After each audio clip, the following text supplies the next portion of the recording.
to a very special edition of First Take as we honor America's heroes. I'm Molly Karam, and we're at Westover Air Reserve Base in Chicopee, Massachusetts. Of course, Skip and Stephen A. will join me shortly. But now, Marine Corporal Jamarcus Winbush will sing America the Beautiful. Oh, beautiful for spacious skies, for amber waves of grain, for purple mountains, majesties above the fruited plains. America, America, God shed his grace on thee and crowned the good with brotherhood from sea to shining sea.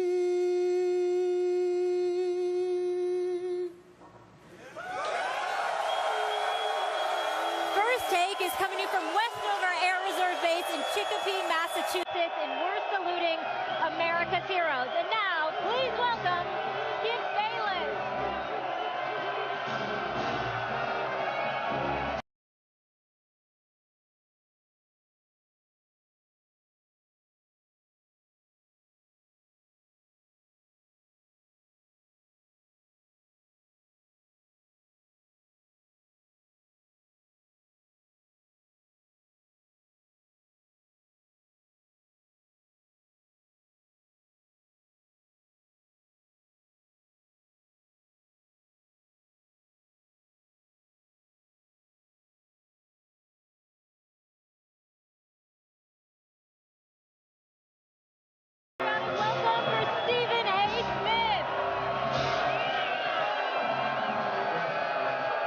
Today, we say thank you to all the men and women of our armed forces. First Take starts right now.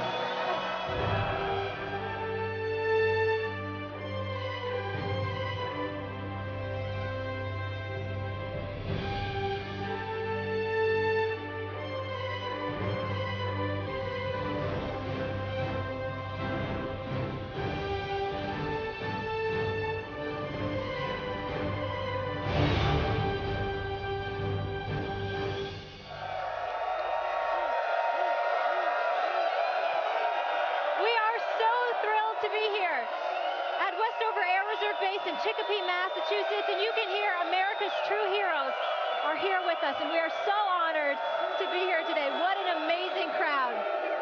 Guys, this is incredible.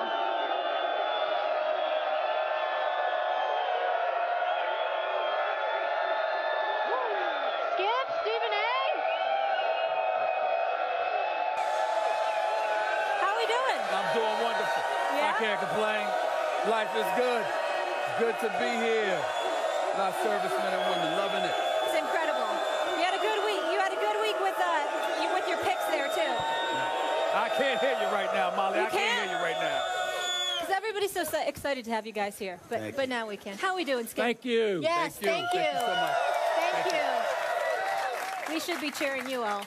How we doing, guys? We're great. Oh, I'm fantastic. Yeah. What's up, man? You got gloves on. It's Yes, not I do. that cold he's out soft. here. It's in the What a 30s. whip this guy It's in the is. 30s. Come It's on. in the 30s, you know? It's all right. Plus, I didn't want to get my hands dirty from you today because I know you are, because I know you upset. I know you upset. You had a rough night. So you got those eagle green gloves on? Is that right? Actually, they're gray. Yeah, They're gray to go with the blazer. I don't think they match, It's but kinda it's smooth. okay. It works for me. I'm warm. I have That's to all give you props. You had a nice picks there this week. You know, it's all right. You did all right. So, you know, I only care about one pick. What? Okay. Is that my cue? Should we get into it? Let's go. All right. Huge NFC East showdown on Sunday Night Football. The Eagles take down the Cowboys 33-27 in overtime thanks to a 41-yard touchdown pass to Jordan Matthews. Stephen A. Yes. Go. Well, listen.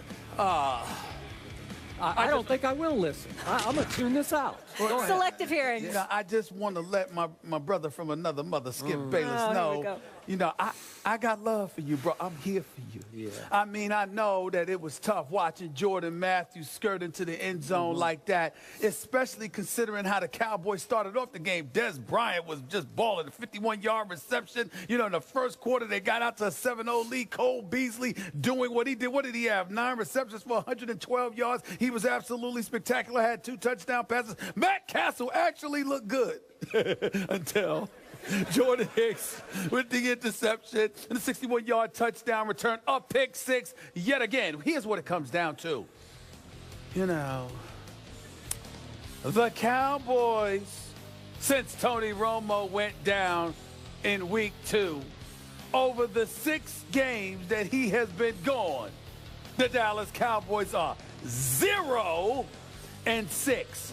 And my man Skip Bayless, as we sit here in this wonderful setting with our servicemen and women surrounding us, you are popular for talking about how the Dallas Cowboys are America's team. I think the servicemen and women here would acknowledge that America isn't associated with mediocrity. And the Dallas Cowboys are 0-6 without Tony Romo. They are 2-6 on the season, and they are the walking epitome of mediocrity, which is to be kind. In the end, at the moment in time, your Dallas Cowboys, they don't stink. It's just that their record does. And their record is all that matters. The floor is yours, Skip Bayless. Take it away while I fix my earpiece. Molly, that's all of this topic. Next topic. I don't blame you. I do that too. Okay. I really and truly thought my Dallas Cowboys would win last night. And I told you that on Thursday and Friday on this show. Yeah. And I was dead wrong about that. But at least I was loyal. At least I went down with the ship. Oh, Lord. And I'm proud of myself for sticking with it, even though I had to, you want to talk about excruciating? I had to watch the quarterback from the college I root for, Oklahoma, Sam Bradford, throw the winning touchdown pass in overtime to a receiver from my alma mater, Vanderbilt, Jordan Matthews. That's how bad that was at the end of that game for me. It stung. But here's the point. Do you realize 5 of those 6 times that you talk about, those 6 losses? Yes. I had to watch my team play just well enough to lose excruciatingly. Now, the one game out of those 6 they really had no chance against was the New England Patriots. They had no chance. Go Patriots. Way to go. Way to go. I see what you did there, Stephen A. I see what he did. Thank you. Thank you. Now we've got it on the right topic, You're right? not Tom Brady's biggest fan here today. Yeah, I am Tom Brady's biggest fan, and we're about to get to Tom Brady. Yes. But other than the Patriots-Cowboys game, you realize that 5 times I was forced to stomach the painful truth. The bottom line again last night, my Cowboys just aren't good enough to win without the guy who should have been MVP, I thought, last year, Tony Romo, throwing to a Des Bryant who obviously is not completely healthy. He played with his guts last night. He could not play with that injured foot because it was painful to watch Des Bryant try to separate from DBs that he could not run by. He still cannot run. He looks about 75% to me, and he just went out there and on guts alone, he ripped one out of the air for a touchdown and kept them alive in that game. I agree with you. Matt Castle actually mostly played better than Sam Bradford. Or as I used to call him, Sam Badford. I'm not going to call him that today because he was pretty good last night. You dropped the R. But I will. But as you point out, Stephen A., if you're playing a good team, even at home, you can't throw a pick 6. You're going to lose that game. And that was pretty much the difference in the end of that game was the pick 6 that he threw. And Matt Sandcastle, as I called him last night, because he's like a sandcastle. He's good for one of those a game. So you're not going to win with that. I thought Darren McFadden was really good last night with 129 yards rushing. Talk about balling out. But guess what? DeMarco Murray got his revenge, coming back to Jerry's house, the guy who ran him out of town, Jerry Jones, because DeMarco made all the key plays in the game. The key run and especially a couple of key catches that really hurt his former team, the Dallas Cowboys. Yes. And I must say, that I thought, in general, the Eagles' offensive line was better than what I consider the best offensive line in football, my Cowboys' offensive line. And the Eagles' defensive line definitely played better than my defensive line. So my defense, once again, even though it held Sam Bradford to 3 out of 13 on third down, it forced 0 turnovers. You can't win that way. They forced 4 turnovers the whole year. You're not going to win a game if you can't make a play. And without Orlando Scandrick, their best defensive player out there in the secondary, they have no playmakers. Right. So I'm like pleading on Twitter, just make one little play, just one. It'll turn the game around. Yeah, and they cannot make one little play, not one measly play.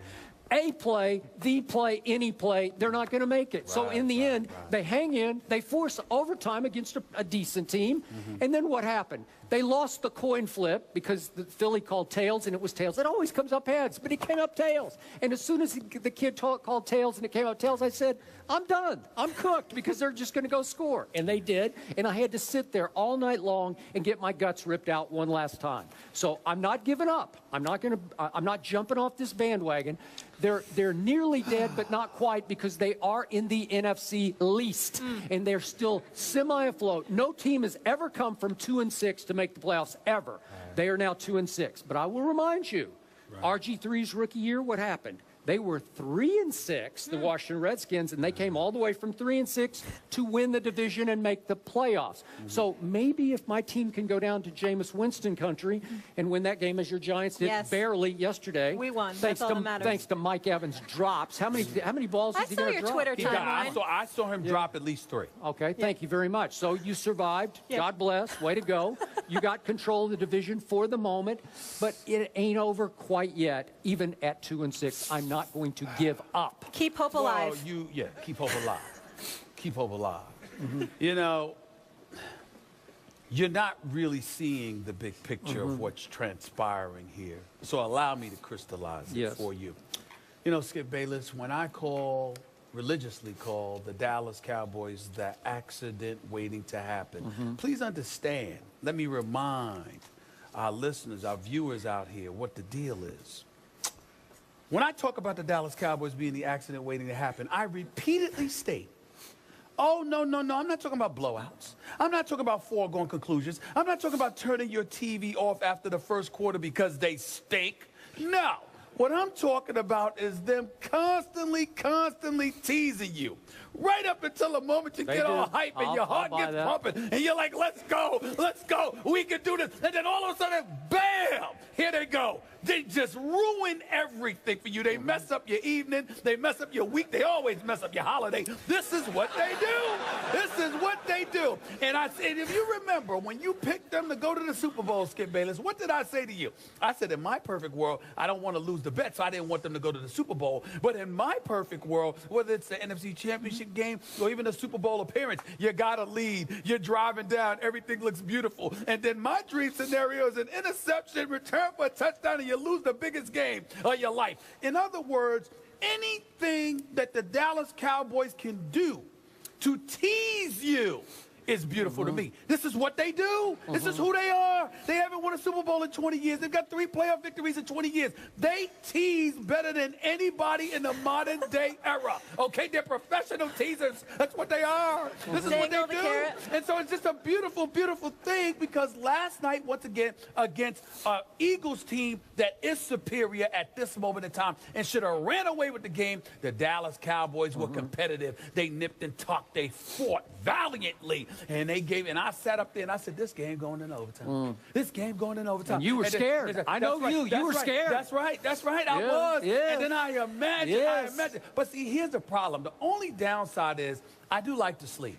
And when they won the way that they won, it woke me up, because I imagined how miserable you were. And it just made me so happy. I was miserable. It just made me so happy it just made me so happy. And, you know, so it is what it is. Your Cowboys still have a chance, but it's slim. It's closing in on none.